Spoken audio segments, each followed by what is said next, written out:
Shalom, bagaimana kabarnya hari ini? Luar biasa, saya percaya saudara bahwa kita punya Tuhan ya, seperti tadi pujian yang sudah dikatakan bahwa kita punya Tuhan yang tidak pernah meninggalkan kita. Dia Tuhan yang bertanggung jawab sampai kapanpun. Dia tidak akan pernah meninggalkan kita. Namun seringkali ada orang-orang yang merasa bahwa Tuhan meninggalkan. Seringkali ada orang-orang yang merasa, Bu, saya sudah begini, saya begitu, tapi kenapa keadaan saya tidak berubah? Saudara, ya, hari ini tadi saya sudah menyiapkan satu khotbah yang lain, tapi ketika Pak Victor membawakan penyembahan, ya rasanya Tuhan menaruh sesuatu yang lain untuk saya sampaikan. Bagaimana dalam hidup ini kita bisa menjadi pemenang, bahkan lebih daripada pemenang. Ya, kenapa? Karena saya percaya mengiring Tuhan itu adalah, tadi siang saya sampaikan, sama dengan sebuah pertandingan iman, dan kita ini mau atau tidak, saudara suka atau tidak, saudara dan saya sedang berada di gelanggang pertandingan. Dan firman Tuhan berkata semua orang yang ada dalamnya harus berlari begitu rupa untuk kita memperoleh mahkota itu. Dan ya, satu ayat yang tadi siang juga ditambahkan oleh Pak Victor, dia mendapat tentang firman Tuhan berkata, mari kita bertanding dalam pertandingan iman yang benar dan merebut hadiah, yaitu hidup yang kekal. Yang namanya merebut itu tentunya ada lawan yang harus ya kita lawan untuk kita bisa merebut. Ya, kata merebut itu mengambil, dengan bagaimanapun saya harus merebut. Kenapa? Karena ada iblis yang ingin selalu membuat kita kalah. Ada iblis yang ingin selalu membuat kita menyerah di tengah jalan. Tadi siang juga saya sampaikan kesaksian seorang ibu. Ya, dia berkata dia sudah tidak tahan menghadapi suaminya, menikah selama 35 tahun ya, atau 39 saya lupa. Dan di ujung-ujung sekarang dia bilang dia mau menyerah dan mau membiarkan suaminya menikah dengan wanita lain. Seringkali iblis itu tahu ya, di tengah perjuangan kita iblis ingin ya, ingat saudara, kita ini punya musuh di dalam hidup kita. Pengiringan kita kepada Kristus ada musuh ya. Musuh itu siapa? Iblis yang selalu ingin merebut sesuatu yang sudah Tuhan berikan buat kita, yaitu hidup yang kekal ya. Tetapi kita harus menetapkan hati kita, kita harus menetapkan iman kita supaya kita ini menang sampai di garis akhir. Katakan amin. Jangan menyerah di tengah jalan, seberat apapun. Ya, banyak yang berkata, saya sudah tidak kuat, Bu, saya mau pilih menyerah. Ya, tetapi seperti yang tadi siang, ya ayat yang dikasih Pak Victor tentang bagaimana kita ini harus bertanding dan merebut ya suatu yang berharga, yaitu hidup kekal itu. Ya, dan hari ini saya ingin sama-sama kita belajar tentang bagaimana kita menjadi pemenang, bahkan lebih daripada pemenang. Ya, karena ada musuh yang ingin menggagalkan rencana Tuhan atas hidup kita. Ada musuh yang ingin menghancurkan apa yang sudah Tuhan buat, sehingga kita sampai di garis akhir itu bisa saja kita kalah. Tapi hari ini kita mau belajar dari firman Tuhan. Saudara, ingat yang pertama ya, Rasul Paulus mengingatkan kita di dalam Efesus pasal 6 ayat yang ke-12, dia berkata, perjuangan kita ini bukanlah melawan darah dan daging, tetapi melawan pemerintah-pemerintah, melawan penguasa-penguasa, melawan penghulu-penghulu dunia yang gelap ini, melawan roh-roh jahat di udara. Yang pertama yang harus saudara dan saya ingat bahwa perjuangan kita di dunia ini bukan melawan manusia, bukan melawan sesuatu yang kelihatan, tapi kita sedang berjuang melawan sebuah kuasa yang tidak terlihat, yaitu roh-roh jahat, penghulu-penghulu, pemerintah-pemerintah yang ada di udara, kata firman Tuhan. Jadi memang tidak mudah. Kenapa? Musuh kita tidak terlihat. Karena itu orang-orang yang akan menang dalam pertandingan iman hanya mereka yang berhasil membangun manusia rohnya menjadi kuat. Katakan manusia roh. Ya, saudara mungkin bisa kuat secara fisik, tetapi saudara tidak akan pernah bisa memenangkan pertandingan iman dengan memakai kekuatan fisik, bahkan logika kita. Ingat, kita sedang berada di salah satu pertandingan di alam roh. Jadi tidak ada cara lain untuk kita bisa menang. Bangun manusia rohanimu menjadi kuat di dalam Tuhan. Katakan amin.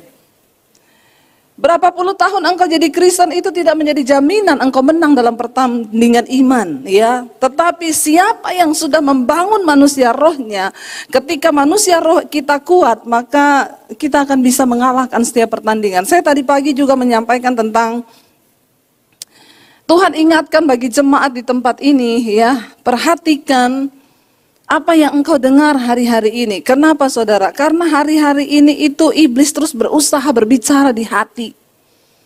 Ada suara-suara yang menuduh kita, ada suara-suara yang berusaha menggiring kita. Bahkan tadi pagi saya saksikan seorang anak muda sekarang dia sudah tidak percaya Tuhan.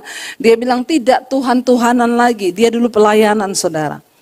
Ketika saya bertanya kamu masih percaya Tuhan? Enggak bu, tidak ada Tuhan di hidup saya. Bagaimana kalau kamu mati? Tidak usah dipikir soal mati, pikirin soal hidup saja. Mati itu nanti urusan belakangan. Dulu pelayan Tuhan. Kenapa bisa begitu? Karena dia mengalami banyak kepahitan hidup dan iblis selalu datang menuduh dia. Mana Tuhanmu? Kalau dia ada, kenapa keluargamu berkekurangan? Kenapa kamu mengalami kepahitan begini-begini? Tiap hari dia membiarkan suara iblis itu di hatinya. Dia tidak pernah melawan dengan firman. Sehingga kekuatannya runtuh. Makanya Alkitab berkata, hari ini mungkin engkau bisa berkata engkau anak Allah, tetapi engkau belum tahu keadaanmu kelak itu seperti apa. Tidak semua orang yang ada di ruangan ini akan keluar sebagai pemenang kalau engkau tidak membangun manusia rohanimu mulai dari sekarang. Kita hidup di alam nyata, tetapi tanpa kita sadari saudara bahwa Tuhan itu memanggil kita berperang di alam roh, ya. Dan kenapa banyak orang Kristen kalah? Karena mereka tidak pernah mengetahui rahasia ini, bahwa Rasul Paulus bilang, perjuangan kita bukan melawan darah dan daging, tapi semua diawali dari alam roh. Kalau rohmu kuat, maka engkau bisa mengambil alih dunia nyata ini. Saya tadi pagi bersaksi, bagaimana ketika kita memasuki masa pandemi, ya apa yang ada di benak saya cuma bisa melihat yang kelihatan. Mungkin yang terburuk adalah kami akan jual rumah di Jakarta lalu kami kembali ke Solo. Karena memang tidak ada harapan di depan. Tapi apa yang saya lakukan? Setiap kali iblis datang menuduh hidup saya, sudah ya nanti jual rumah pulang ke Solo. Bagaimana kamu menghadapi hidup ke depan, kamu sudah tidak ada harapan lagi. Saya terus berkatakan, iblis, aku percaya aku pernah melewati banyak masa sulit, tapi Tuhan itu menyertai. Dan saya juga percaya sekalipun tidak terlihat di depan saya akan seperti apa, tapi aku percaya firman Tuhan sanggup menjadikan apa yang tidak ada menjadi ada. Keadaan terus berubah, tapi engkau harus percaya Tuhan tidak berubah. Alam nyata itu akan mengikuti alam rohmu. Saya tidak mengizinkan sedikit pun iblis menuduh saya, mengintimidasi saya dengan ketakutan, dengan apapun. Bahkan saya perkatakan, iblis sekalipun mungkin saya akan kehilangan rumah tahun ini, saya akan tetap berkata Tuhan itu baik. Terus saya perkatakan saudara, yang tadinya kita berpikir kita akan jual rumah, hari ini saya mau bersaksi, kita nggak jadi jual rumah, kita malah beli rumah lagi di Jakarta. Tepuk tangan buat Tuhan. Loh itu ada di benak kita? Nggak ada. Orang yang ada di benak itu kita jual rumah pulang ke Solo di Jakarta. Tapi saya mau bersaksi, ketika engkau bisa menaklukkan alam rohmu, maka engkau juga bisa menaklukkan alam nyata. Karena semua dimulai dari alam roh. Waktu manusia rohanimu kuat, engkau bisa mengambil alih seluruh kehidupan jasmanimu saudara. Ini rahasia yang terbesar. Rasul Paulus bilang, ingat, peperangan kita bukan melawan darah dan daging, tapi melawan roh yang ada di udara. Dan iblis itu bekerja dengan cara apa? Melumpuhkan imanmu. Makanya Rasul Paulus itu mengingatkan kepada kita, mari kita buka mata rohani kita. Perjuangan kita bukan musuhmu itu, bukan istrimu, bukan suamimu, bukan orang tuamu. Musuh kita yang sesungguhnya itu iblis yang berada di dalam manusia, itu yang ingin membuat hancur manusia rohani kita. Nah ketika kita ini peka saudara, maka kita jangan pernah membiarkan iblis mempermainkan hidup kita. Ayo kita mulai dari rumah tangga, ya hidup rukun bersama suami istri, jangan ribut terus. Kalau engkau ribut-ribut terus berarti engkau tidak mengerti akan arti dari firman ini, bahwa peperanganmu itu bukan istrimu, bukan suamimu, bukan mertuamu. Bukan saudara iparmu, musuhmu, tetapi roh yang ada di udara. Kalau kita mengerti kebenaran ini, maka tidak akan ada lagi terjadi keributan dalam rumah tangga di mana suami menuduh kamu yang begini-begini, istri menuduh begini-begini. Bagian kita tunduk kepada firman Tuhan. Ketika kita tunduk pada firman, maka Alkitab berkata iblis lari daripadamu. Saya mau bilang saudara, iblis tidak takut kepada orang yang sudah puluhan tahun jadi Kristen. Iblis nggak takut kepada orang yang punya banyak karunia hebat mungkin berdiri di mimbar. Tapi iblis takut kepada orang yang mulai melakukan firman Tuhan. Katakan, ayo bagaimana membangun manusia rohani? Mulai perkatakan firman, lakukan firman. Ya, sampai hidupmu mengalami perubahan.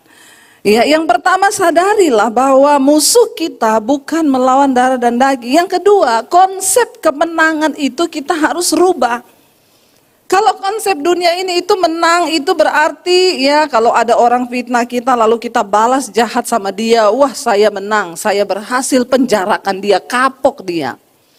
Enggak, kemenangan itu di mata Tuhan ketika engkau difitnah, engkau berlutut, engkau lepaskan pengampunan, engkau berdoa, engkau menang di mata Tuhan.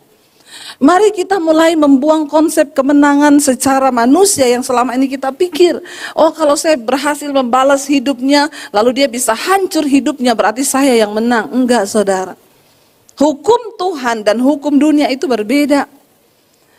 Mari kita menyadari bahwa orang yang berkata itu kita lebih dari pemenang. Ketika kita mau menjadi pemenang berarti kan kita harus melewati pertempuran. Ya, kalau orang berkata oh hidup nyaman itu, hidup disertai Tuhan itu aman, tidak ada masalah, hidupnya itu enak, masalahnya enggak ada. Ya, kalau orang berkata berarti Tuhan menyertai dia. Enggak. Alkitab berkata berbahagialah jika kamu itu jatuh dalam berbagai-bagai pencobaan. Karena engkau tahu bahwa ujian terhadap imanmu itu menimbulkan ketekunan. Nah, ketika kita ini jatuh dalam masalah pencobaan, mari kita mulai mengimani bahwa Tuhan sedang membentuk hidup kita. Ya, jadi saya berdoa di sini tidak ada orang Kristen yang ya mau cari yang enak, pokoknya semua yang instan ya. Makanya kalau orang datang sama saya, Bu, doakan saya ada masalah. Masalah apa? Masalah gini. Terus mau didoakan apa? Biar cepat selesai. Saya bilang enggak. Saya tidak akan berdoa supaya masalahmu cepat selesai. Saya berdoa supaya engkau mengerti apa maksud Tuhan di balik semua masalah yang sedang engkau hadapi. Karena goalnya itu di situ. Jadi goalnya sebagai orang percaya menang itu bukan berarti masalahmu selesai dulu. Enggak. Kenapa? Karena di dalam setiap persoalan yang kita hadapi Tuhan sedang berbicara. Dan dia sedang menyampaikan sesuatu, ada maksud Tuhan di balik masalah yang kita hadapi. Ketika orang cuma pengen cepat-cepat keluar dari masalah itu, tapi engkau tidak menangkap maksud Tuhan di dalamnya, engkau akan jatuh di masalah yang sama lagi. Contoh, ada orang jatuh dalam masalah keuangan. Saya bilang jangan buru-buru berdoa, minta Tuhan selesaikan masalahmu. Apa rencana Tuhan di balik masalah yang sedang engkau hadapi hari ini? Coba engkau temukan dulu apa yang Tuhan mau. Lalu dia mulai merenung, ya, karena banyak orang itu ketika menghadapi masalah dia cari pendeta, minta didoakan dengan harapan supaya masalah keuangannya cepat selesai. Dia pikir ketika selesai ada orang pinjamin dia uang lalu dia selesaikan, sudah. Kalau engkau tidak menangkap maksud Tuhan di balik masalah itu, engkau akan jatuh lagi di kemudian hari. Tuhan melatih kita berperang dari satu masalah kepada masalah supaya engkau mengambil hikmahnya. Makanya Alkitab berkata, berbahagialah apabila engkau jatuh dalam berbagai-bagai pencobaan, karena engkau tahu bahwa maksud semuanya itu untuk menyatakan kemurnian imanmu di hadapan Tuhan. Amin. Ketika saya berkata, Ibu, Bapak, cari tahu apa maksud Tuhan di balik masalah ini. Lalu mereka mulai merenung, iya Bu, kami ini terlalu tergesa-gesa memutuskan sesuatu karena pengen cepat kaya. Karena banyak orang berpikir bahwa kalau kaya itu hidupnya bahagia. Saudara, bukan bahagia yang bisa bikin kita kaya. Bukan kaya yang bisa bikin kita bahagia. Banyak orang kaya tapi nggak bahagia. Jadi Ketika engkau berpikir bahwa kekayaan akan membuat hidupmu bahagia, engkau salah, engkau sedang tersesat. Karena kebahagiaan yang sesungguhnya itu bukan terletak pada kekayaan, tetapi ketika engkau mengerti maksud Tuhan di dalam hidupmu. Orang yang paling berbahagia di dunia ini adalah orang yang mengerti rencana Tuhan atas kehidupannya. Sekalipun engkau kaya, kalau engkau tidak pernah mengerti rencana Tuhan atas hidupmu, maaf, engkau sedang tersesat. Ya, tadi pagi juga saya sampaikan tentang di dalam kita bertanding ada faktor waktu yang harus kita ingat. Hidup kita ada time limitnya, tidak untuk selamanya kita hidup. Karena itu di waktu yang singkat ini, mari kita mulai berpikir, Tuhan, apa kehendak-Mu bagi hidupku? Di dalam setiap masalah, apa maksud-Mu di masalah ini, Tuhan? Kalau kita difitnah orang, kita masih balas, kita masih sakit hati, ya, kita tidak menyelesaikan masalah, kita akan menghadapi lagi ke depan, ya, kita akan dilakukan yang sama sampai kita lulus ujian. Ya, sekarang saya sudah tidak mempan, sudah tidak merasa sakit hati. Orang mau fitnah saya, orang mau merendahkan saya, sekarang saya tersenyum, saudara. Kalau ada orang fitnah saya, sekarang saya tersenyum, saya cuma bilang, kasihan ya dia.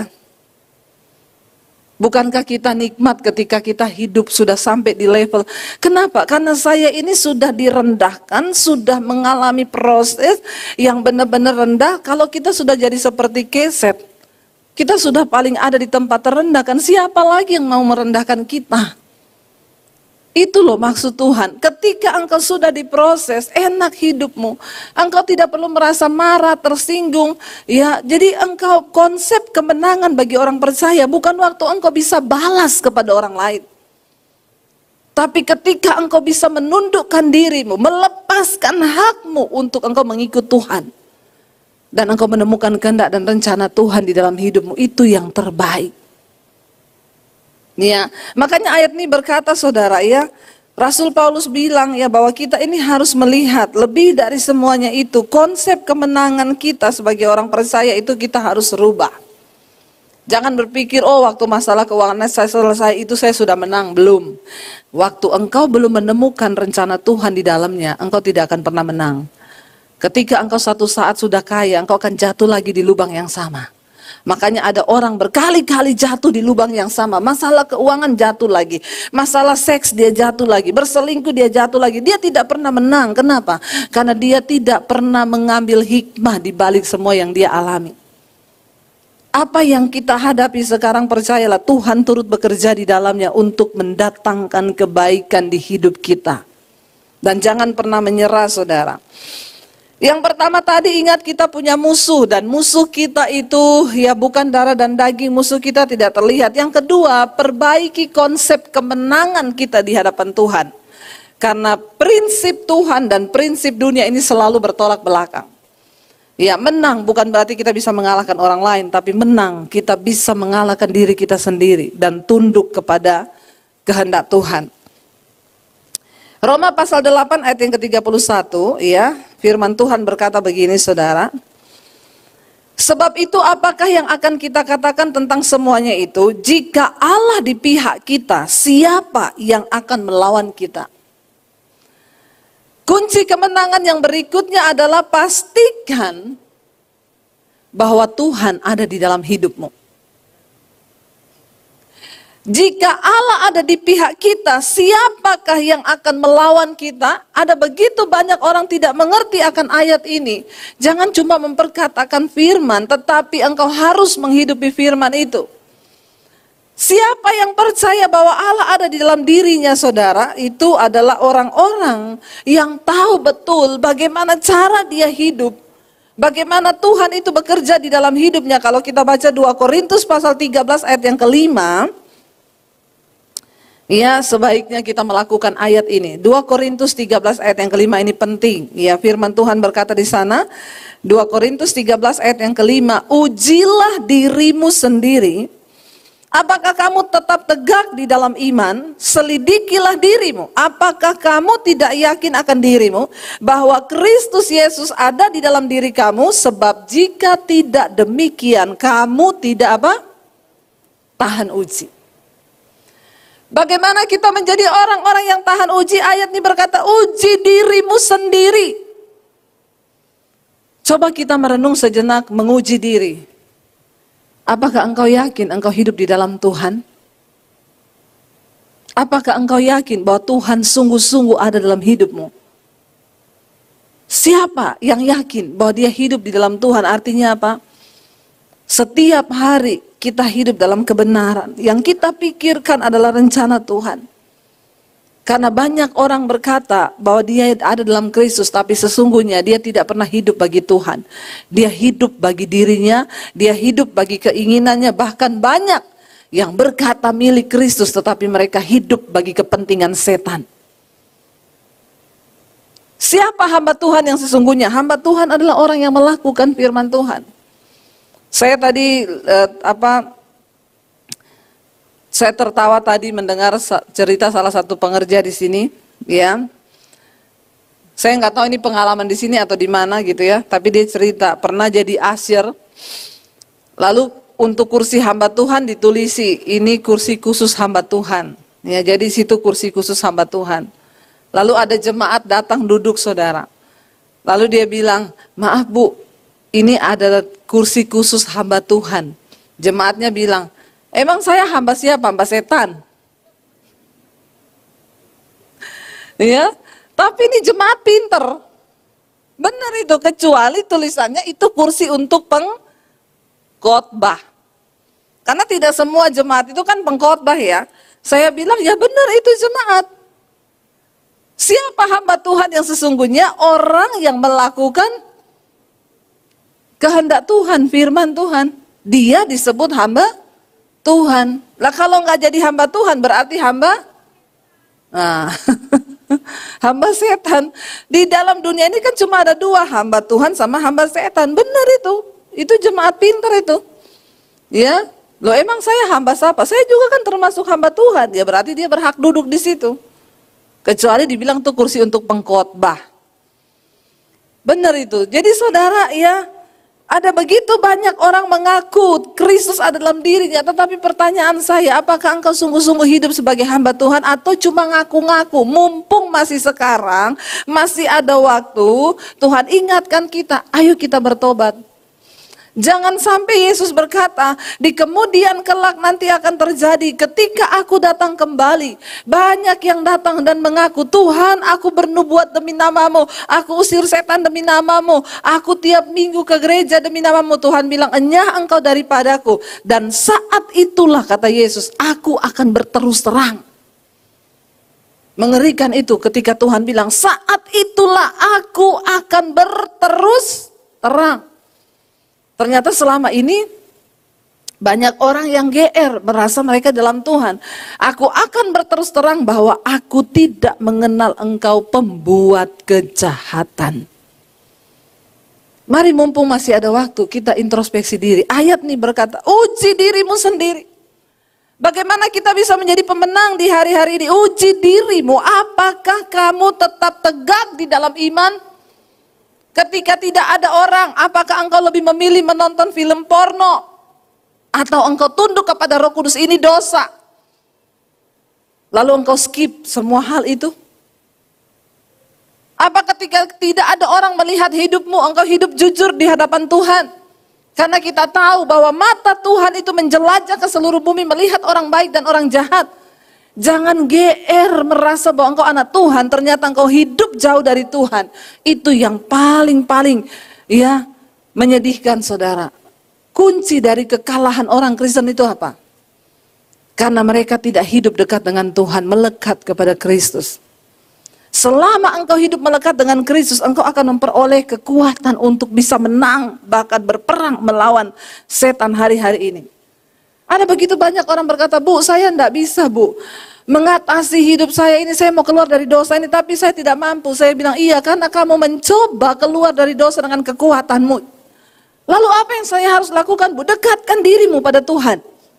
Saya bersyukur beberapa waktu yang lalu, ada seseorang yang menghubungi saya. Dia bilang, Bu, masih ingat saya dulu seorang pria homo yang pernah konseling dengan ibu. Saya nonton khotbah ibu tentang akibat dosa tersembunyi, lalu saya digerakkan Roh Kudus untuk bikin pengakuan sama ibu. Ibu masih ingat? Iya, saya ingat. Saya waktu itu betapa sulit saya ingin keluar dari dosa itu, Bu. Tapi saya nonton khotbah ibu, saya konseling, dan waktu itu ibu bilang, dekatkan dirimu dengan Tuhan. Siapa bilang homoseksual tidak bisa disembuhkan? Waktu itu saya berkata, bisa. Waktu engkau yakin engkau diciptakan sebagai seorang laki-laki, maka itu artinya Tuhan memberikan kodrat sempurna atas hidupmu. Engkau itu laki-laki. Amin. Di sini yang pria-pria. Ya, engkau diciptakan sebagai pria. Lalu saya waktu itu ajari dia, perkatakan di depan cermin setiap hari, aku laki-laki. Perkatakan itu.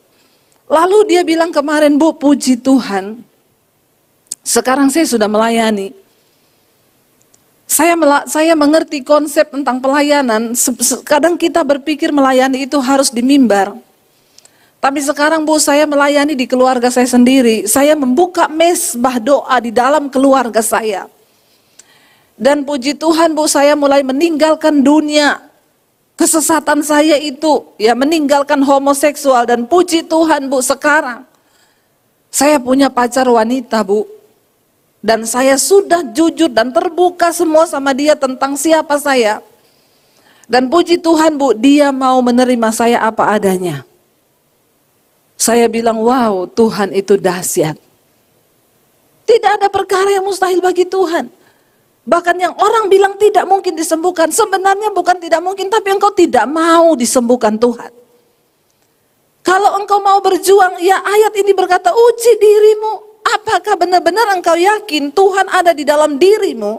Ya, selidikilah dirimu. Apakah kamu tidak yakin akan dirimu bahwa Kristus Yesus ada dalam diri kamu? Sebab jika tidak demikian, kamu tidak tahan uji. Bagaimana kita bisa menang dalam hidup ini?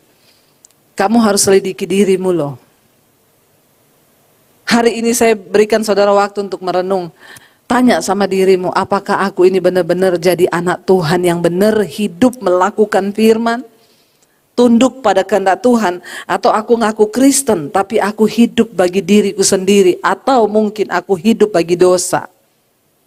Bertobat saudara.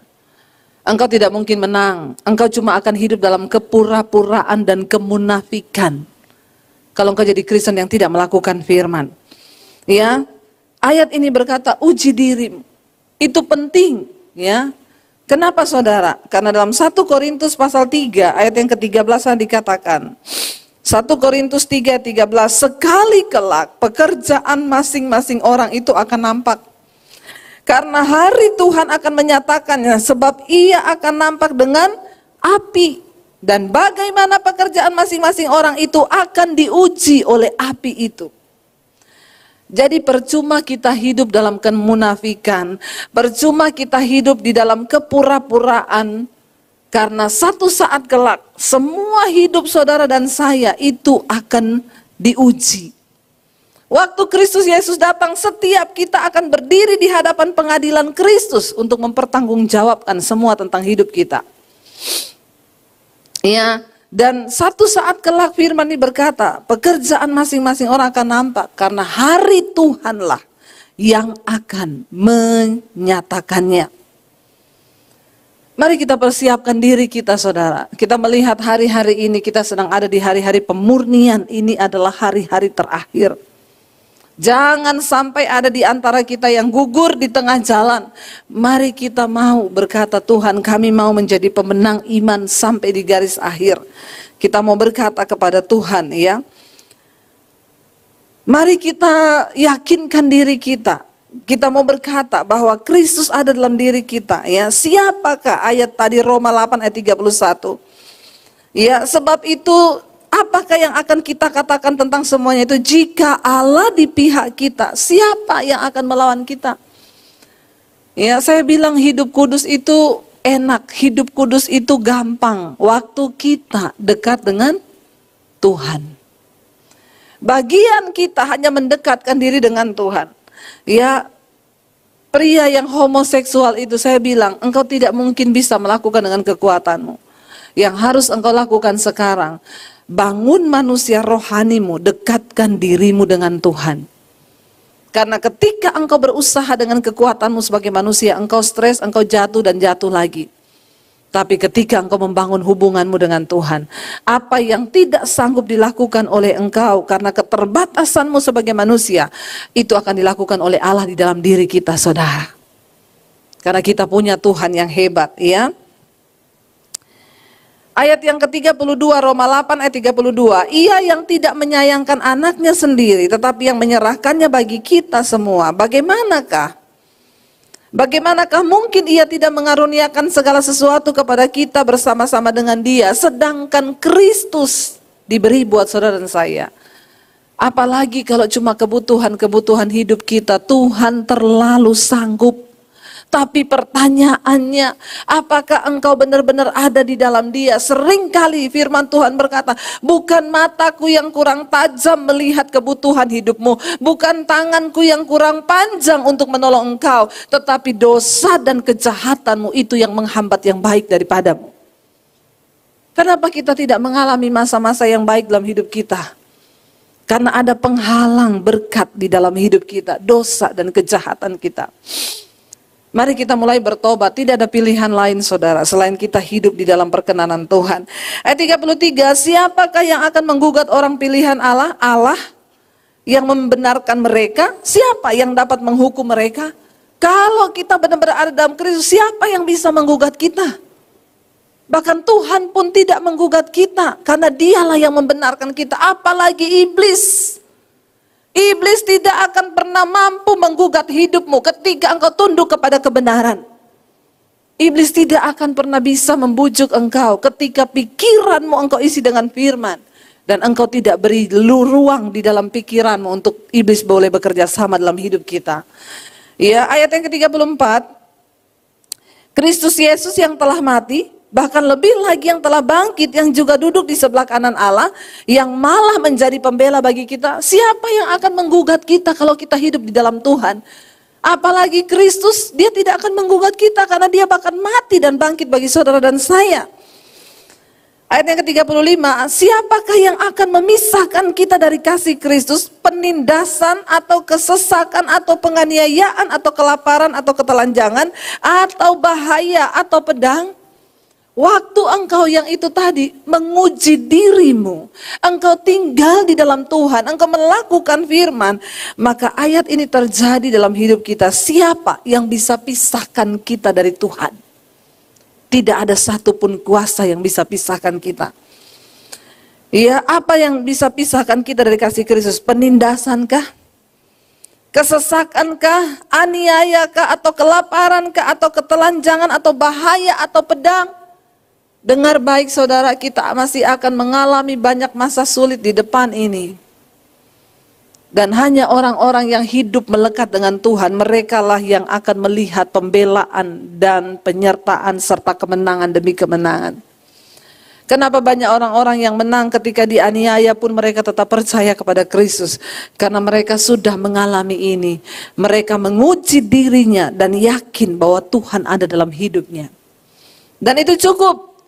Bagi kita itu saudara, sebenarnya bagi Tuhan itu menjawab masalahmu, menjawab pergumulanmu. Saya itu melihat begitu gampang bagi Tuhan. Saya mau tanya saudara, yang punya uang, yang punya kekayaan di dunia ini siapa? Semuanya akan datang dari Tuhan kan? Tetapi ketika engkau mencari segala sesuatu itu dan menghabiskan semua tenagamu untuk mencari itu, maka sia-sia hidupmu. Tapi ketika kita sungguh-sungguh mencari Tuhan, kita nggak perlu mencari apalagi. Tuhan bilang itu bonus yang akan aku berikan. Ketika engkau setia. Dan Tuhan itu sanggup membukakan pintu berkat dengan hal-hal bahkan yang tidak pernah kita pikirkan.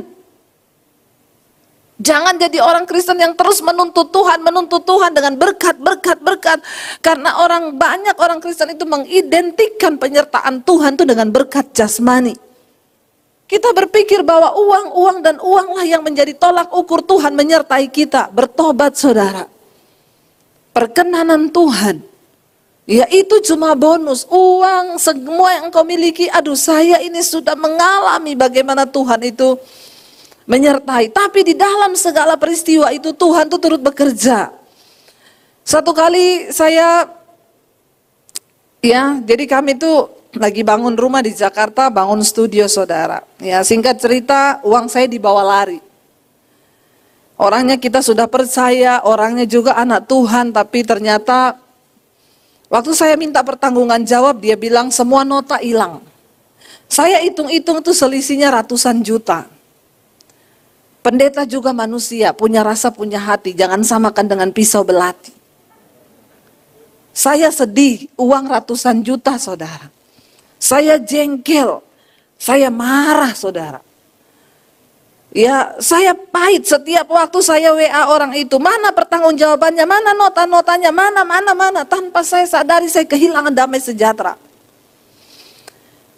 Lalu satu kali, ya saya nggak bisa berdoa, saya marah, tiba-tiba saya tuh bertanya, Tuhan, kenapa engkau izinkan ini terjadi? Aku nih hamba Tuhan loh. Lalu saya mulai mendengar Tuhan berbicara. Itu loh, setiap masalah itu pasti ada maksud Tuhan. Saya mendengar Tuhan berbicara begini. Kamu kan sering layani orang yang ditipu. Ada yang nelpon, Bu, saya ditipu orang 5M Bu. Kan kamu gampang ngomong, Pak, lupakan. Uang itu bisa dicari. Nggak ada apa-apanya 5M itu bagi Tuhan Pak. Yang penting Bapak punya sikap hati yang benar. Lepaskan pengampunan. Jadi Roh Kudus itu berbicara di hati saya. Ya seperti mengingatkan saya. Bukankah kamu kalau orang datang konseling kamu ngomong begitu? Sekarang kamu mengalaminya. Belum M. Baru ratusan juta. Karena memang takaran saya segitu. Ya kalau M nggak tahu bagaimana kali ya. Ya kan orang itu dicobai kan menurut kekuatan dan ya ininya masing-masing. Lalu malam itu saya gelisah. Tuhan bilang lepaskan pengampunan. Kalau engkau lepaskan pengampunan maka aku akan memberkati engkau. Saya panas hati saudara. Saya berharap karena itu masih bisa kembali. Amin apa amin? Kita tuh kan kalau ditipu, kita pengen kejar sampai balik kan. Tapi ingat gak saudara, seringkali Tuhan mengajar kita untuk belajar melepaskan hak, merelakan. Kalau kita percaya Tuhan sanggup menggantikan. Saya malam itu bergumul, Tuhan bilang lepaskan hakmu. Karena semua aku izinkan. Kamu jangan cuma pinter konseling orang, sekarang kamu harus ngalami. Supaya kamu bisa rasa, waktu kamu suruh orang melepaskan, kamu juga udah tahu rasanya bagaimana. Saya malu saudara. Iya ya, gampang ya kalau ada orang konseling, Bu saya ditipu orang 5M, 10M, lepaskan pengampunan Pak, Allah uang gampang dicari. Padahal waktu saya mengalami, malam itu saya doa, saya bilang, oke Tuhan, aku mau melakukan firman. Berat, tapi saya mau. Saya WA orangnya, saya bilang, secara manusia saya sangat kecewa sama kamu. Bahkan saya kepahitan. Kepahitannya pakai huruf besar. Kalau ada garis bawah dan warna merah itu bagus ya. Terus ditambah gambar ya marah-marah itu merah. Tetapi saya bilang malam ini Tuhan menegur saya hamba Tuhan, saya tidak boleh kepahitan. Jadi malam ini saya lepaskan pengampunan. Kamu berurusan secara pribadi dengan Tuhan. Tapi satu nasihat saya sebagai hamba Tuhan, bertobat. Kamu bertobat. Supaya hidupmu diberkati Tuhan. Kalau kamu tidak bertobat, maka kamu tidak akan pernah mengalami berkat Tuhan. Uang itu tidak seberapa. Tuhan itu bisa memberkati kalau Tuhan mau. Tapi kalau kamu tidak bertobat, maka berkat Tuhan itu jauh dari hidupmu. Waktu saya sudah lepaskan pengampunan, besoknya masih pengen gini, mana notanya? Ayo, ya. Mau WA, Tuhan bilang, tutup buku. Lupakan. Kadang kita ini bisa mengampuni, tapi melupakan itu belum tentu. Saya mau WA, enggak jadi. Akhirnya saya doa, Tuhan, mampukan saya untuk tidak WA Tuhan. Sudah, kalau saya sudah menyerahkannya ke tangan Tuhan, saya enggak mau WA lagi. Dalam nama Yesus. Itu pergumulan saudara. Setelah saya lepaskan pengampunan, saya melihat Tuhan mulai bekerja. Saudara, untuk pembangunan studio kami tiba-tiba ada orang yang tergerak. Ya, dan semua biaya ditutup. Itu lebih berkali lipat daripada apa yang hilang. Yang pernah hilang. Saya tuh baru ngomong ke suami saya nanti kalau sudah selesai pandemi saya mau beli mobil ya, karena mobil kita cuma satu. Kadang kalau dia pakai, saya pelayanan naik Grab. Ya bolehlah saya beli satu mobil kecil, ya udah kita lihat-lihat saudara, akhirnya dapat mobil, saya DP 10 juta. Dia bilang nanti akhir Oktober Bu mobilnya datang. Kita pulang berapa hari kemudian ada yang WA, Bu saya Shalom Ibu, saya mau minta maaf ya Bu, kenapa? Saya disuruh Tuhan beli mobil buat Ibu. Itu minta maaf loh. Keren ya saudara. Dia sebut angkanya yang harganya sekitar sekian. Itu sama dengan mobil yang saya lagi DP. Terus saya bilang, loh kenapa? Dia bilang, Bu saya bersyukur saya bisa menemukan channel khotbah Ibu. Ketika pertama kali saya menemukan channel khotbah Ibu, itu saya dalam keadaan uang saya ditipu sama teman. Sekitar berapa M. Lalu saya berat untuk melepaskan pengampunan, saya pahit, hidup saya terpuruk. Orang itu kalau jengkel pahit, udah nggak bisa kerja, nggak sehat, malah yang lain-lainnya, itulah cara setan menipu. Lalu ketika saya nonton khotbah ibu ngomong lepaskan pengampunan, uang itu Tuhan bisa kembalikan asal kita mau melakukan firman. Saya lepaskan pengampunan Bu. Dan ibu tahu di masa pandemi Tuhan berkati saya itu berlipat kali ganda dari yang hilang itu. Dan saya merasa berhutang kepada Tuhan. Dan Tuhan menyuruh menggerakkan saya untuk beli mobil buat ibu. Jadi bulan Oktober akhir nih mobil itu datang. Tepuk tangan buat Tuhan. Saudara, ketika kita taat loh, kemenangan itu apakah bagi saya kemenangan kalau dia balikin uang itu? Itu kemenangan tadinya, makanya saya tiap hari WA, mana nota-notanya, mana? Ya. Saya WA lagi besoknya, kalau saya hitung-hitung kamu itu masih bawa uang saya sekian ratus juta loh. Waktu saya sebut begitu, tambah panas nggak hati? Tambah panas, tambah jengkel nggak? Tambah jengkel.